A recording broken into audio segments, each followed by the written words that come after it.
नमस्कार दोस्तों, निजडंका हिंदी में आप सभी का स्वागत है। अगर किसी से पूछा जाए कि नीतीश कुमार और शरद पवार में क्या समानता है तो हर कोई एक ही उत्तर देगा कि दोनों नेता पलटी बहुत मारते हैं। दोनों नेता दूसरों के कंधे पर बंदूक रखकर राजनीति करते हैं। दोनों नेता अपनी पार्टी से इतर नहीं सोच सकते। जहां तक हो सके केवल अपनी पार्टी के नफा नुकसान के ही आकलन में लगे रहते हैं। आज दोनों नेता पीएम मोदी के खिलाफ विपक्ष को खड़ा करने की बात कर रहे हैं।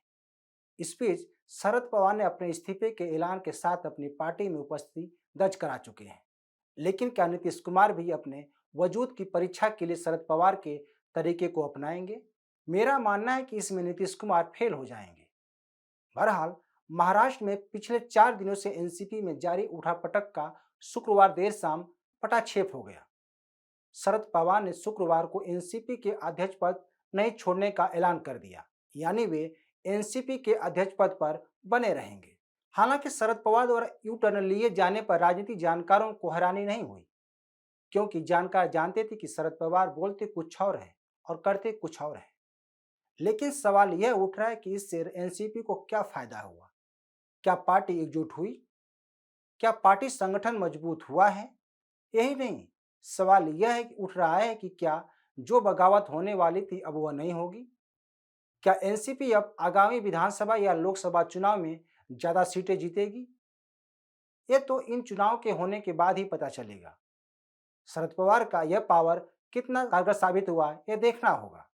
इससे इतर सवाल यह है कि शरद पवार सिर्फ एनसीपी में मजबूत हुए हैं। पार्टी की बगावत कुछ समय के लिए रुका है, हमेशा के लिए नहीं। यह बात शरद पवार ने शुक्रवार को ही कहा कि जो पार्टी छोड़कर जाना चाहते हैं वे जा सकते हैं। शरद पवार भी जानते हैं कि हर किसी की अपनी अपनी महत्वाकांक्षा होती है, तो क्यों न जाएं। बहरहाल, यह मुद्दा नहीं है। मुद्दा यह है कि शरद पवार के लिए यह अच्छा मौका था जिसे वे भुना सकते थे। इसके जरिए पार्टी में नई जान फूंक सकते थे। लेकिन उन्होंने वैसा नहीं किया, जो अक्सर बीजेपी करती आई है। शरद पवार अध्यक्ष पद छोड़कर देश या अन्य राजनीतिक दलों को एक नाजीर दिखा सकते थे, जिस पार्टी में लोग कुंडली मारकर बैठे हैं। शरद पवार अपने समर्थकों के बीच हीरो बन सकते थे। वे कह सकते थे कि अब वे पार्टी को आगे बढ़ाने के लिए नए चेहरे चाहते हैं, अब नया नेतृत्व चाहते हैं, ताकि पार्टी का खोया गौरव वापस लाया जा सके। बता दें कि एनसीपी का राष्ट्रीय पार्टी का दर्जा छीन लिया गया है। लेकिन शरद पवार ने ऐसा नहीं किया। उन्होंने कोई अलग से मापदंड नहीं बनाया, बल्कि उसी पुराने ढर्रे पर चलते नजर आए जिसे उन्होंने खुद बनाया है। शरद पवार अपने फैसले पर अडिग होकर पलटी मारने वाले नेता की इमेज को दूर कर सकते थे, लेकिन उन्होंने अपने ऊपर लगे पलटी मार टैग को चिपकाए रखा। मगर शरद पवार ने अपने पावर का उपयोग पार्टी में ऊर्जा भरने के लिए नहीं किया, बल्कि अपने कार्यकर्ताओं के जोश को ठंडा कर दिया।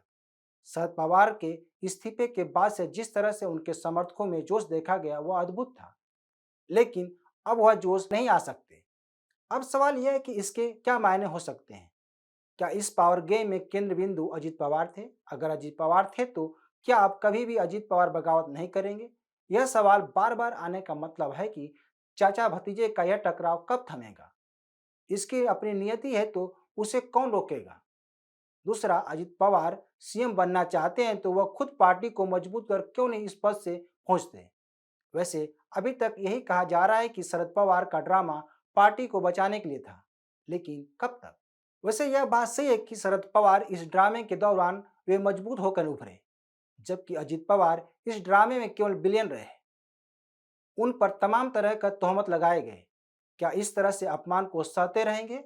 हालांकि अभी तो अजित पवार एनसीपी में दूसरे नंबर के नेता के तौर पर जाने जाते हैं, लेकिन ये याद रहे कि सत्ता मिलने पर हर कोई अपनी वफादारी भूल जाता है।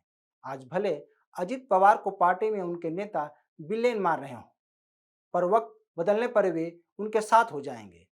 हालांकि जब शरद पवार इस्तीफा दे रहे थे तो दूसरा कोई नेता शरद पवार के समर्थन में नहीं उतरा था, लेकिन अजित पवार यहां शरद पवार के समर्थन में कहा कि वे बार बार इस्तीफा वापस लेने के लिए बात न करें, लेकिन शरद पवार ने वही किया जो वह चाहते थे। उन्होंने अपने समर्थकों की आड़ लेकर अपना इस्तीफा वापस ले लिया। बहरहाल, शुक्रवार को शरद पवार ने कहा कि वे अब नए लोगों को पार्टी में मौका देना चाहते हैं। पार्टी में नए लोगों की जरूरत है। अगर यह माना जाए कि कुछ समय बाद शरद पवार पार्टी को नया लुक देने वाले हैं तो साफ है कि पुराने नेताओं पर गाज गिरना तय है। जो रोना रो रहे थे, अनाथ होने की बात कर रहे थे, उनका पत्ता कटेगा। ऐसे में सवाल है कि क्या वे एनसीपी का दामन थामे रहेंगे? यह बड़ा सवाल है। जिस बगावत को रोकने के लिए शरद पवार ने इतना तामझाम दिखाए, उसका उनके न रहने पर क्या असर होगा, यह भगवान जाने। पर इतना कहा जा सकता है कि अंजाम जैसा होगा, शरद पवार के सोच के अनुसार ही होगा। बहरहाल, तो क्या शरद पवार अब अजित पवार को सीएम बनाने की कोशिश करेंगे? क्योंकि अभी शरद पवार और अजित पवार महाराष्ट्र के दौरे पर हैं। लेकिन शक है कि शरद पवार अजित पवार को सीएम की कुर्सी तक पहुंचने देंगे, क्योंकि शरद पवार ने अजित पवार के सपने कई बार तोड़े हैं। इसलिए कहा जा सकता है कि शरद पवार के कथनी और करनी में बड़ा अंतर है। जिस तरह से शरद पवार अजित पवार पर भरोसा नहीं करते, उसी प्रकार अजित पवार शरद पवार पर भरोसा नहीं करते। तो दोस्तों, आप इस बारे में क्या सोचते हैं, हमें जरूर बताएं। हमारी वीडियो को शेयर, लाइक और कमेंट जरूर करें। हमारे यूट्यूब चैनल को सब्सक्राइब करें। धन्यवाद।